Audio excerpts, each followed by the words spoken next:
بالله من الشيطان الرجيم. بسم الله الرحمن الرحيم.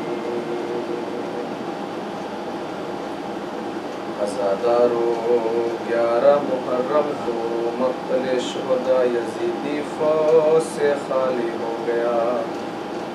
یہاں تک کہ 12 محرم آ گئی تو بنی اسد کی عورتوں نے اپنے مردوں سے کہا ہائے کیا غضب ہے کہ یزیدی فوج کے نجس مردے تو دفن ہو جائیں اور دربند علی و فاطمہ کے لاشیں کربلا کی جلتی زمین پر بے غسل و کفن پڑے رہ جائیں. اگر تمہیں ابن زیاد کا خوف ہے تو تلواریں ہمیں دے دو اور ہماری چادریں تم اوڑھ لو اور گھر میں بیٹھو. ہم اپنی بی بی فاطمہ زہرا کے دل بندوں کی لاشوں کو خود دفن کریں گے. عورتوں کے غیرت دلانے پر بنی اسد کے تمام مرد اور ساری عورتیں مقتل کربلا میں کدال اور پھاوڑے ہاتھوں میں لیے ہوئے آ گئیں.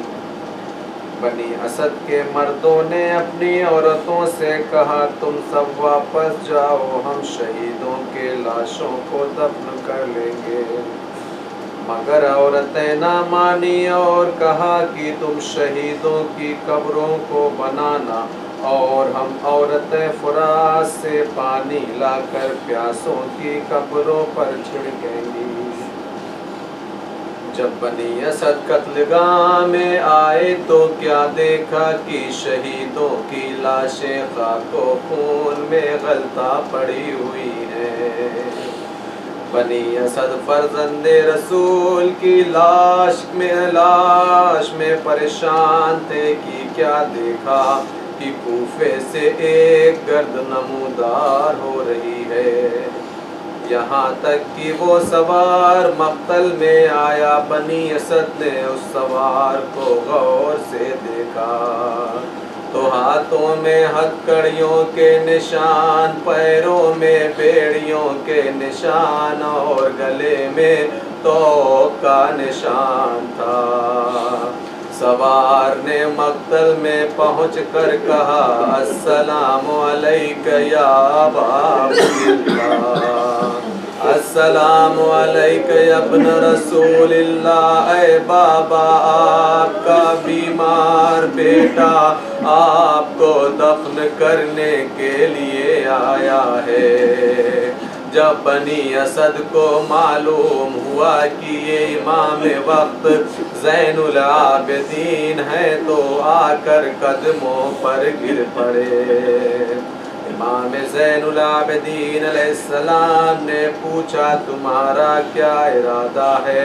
بنی اسد نے کہا مولا ہم شہیدوں کی لاشوں کو دفن کرنا چاہتے ہیں مگر سردار قافلہ حسین ابن علی کے لاشے کا پتہ نہیں چلتا.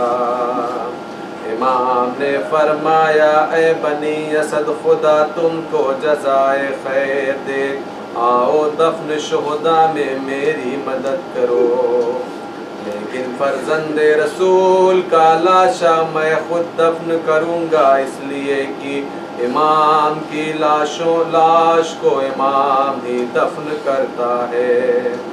امام سجاد بنی اسد کو لے کر ایک نشیب میں آئے. امام نے قبر کا نشان بتا کر قبر کھودنے کا حکم دیا.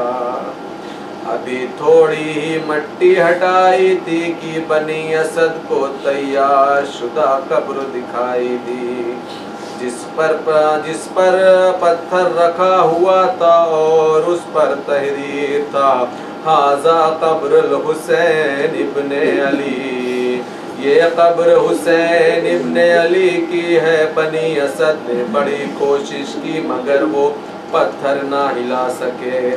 تب امام زین العابدین علیہ السلام نے اجاز امامت اس پتھر کو ہٹایا اور لاش امام دفنانے کا ارادہ فرمایا.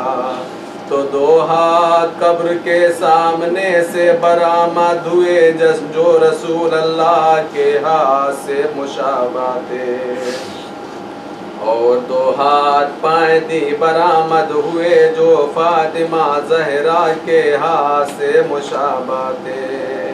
कब्र से आवाज आई, बेटा सज्जाद मेरे फर्जंद को लाओ।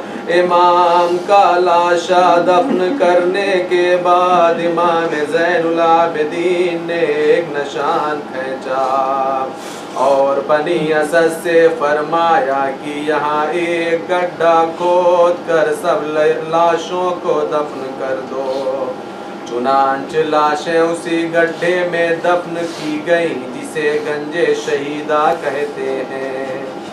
गंजे शहीदा में जब लाशें दफन कर चुके तो बनी असद ने कहा, फला मुकाम पर एक बूढ़े मुजाहिद का लाशा पड़ा हुआ है।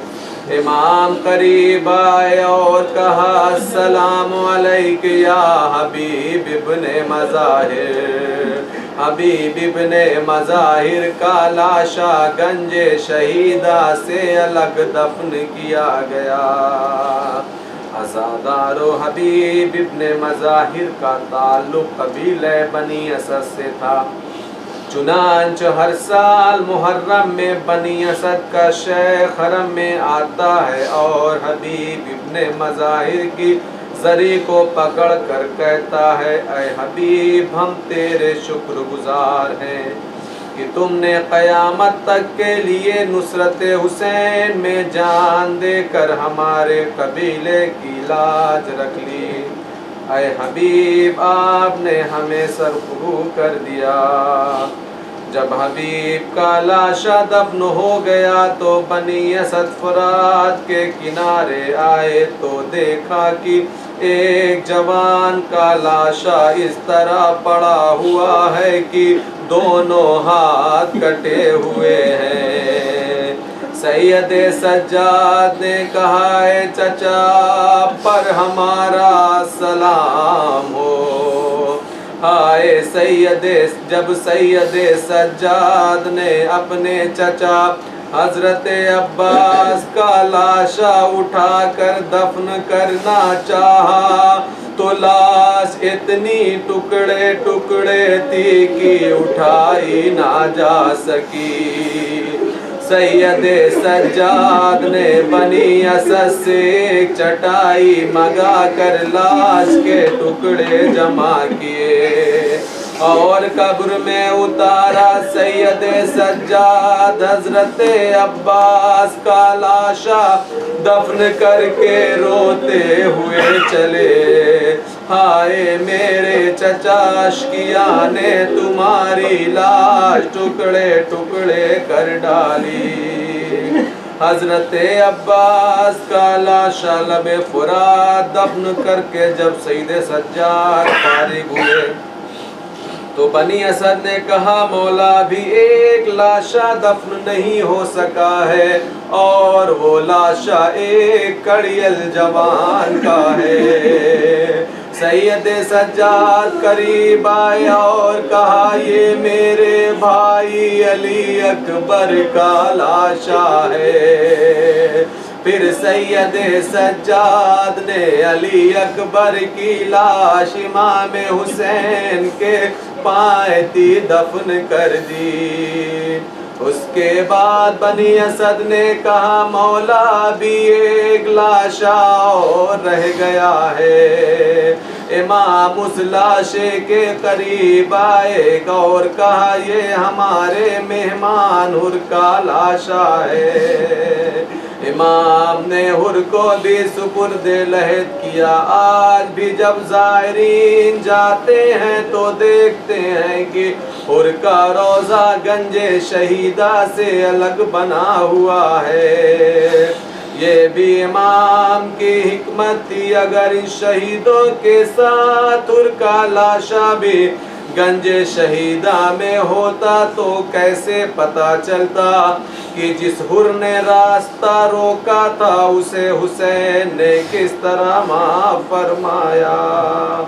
अज़ादारो कबीले बनी असद का आज भी दस्तूर है कि उस कबीले के तमाम मर्दो ज़न और छोटे छोटे बच्चे मुहर्रम में बेलचे और फावड़े लिए हुए करबला में आते हैं और दर्दनाक अंदाज में कहते हैं ऐनल हुसैन ऐनल हुसैन। ये नारा बुलंद होता है तो कोहराम बपा हो जाता है।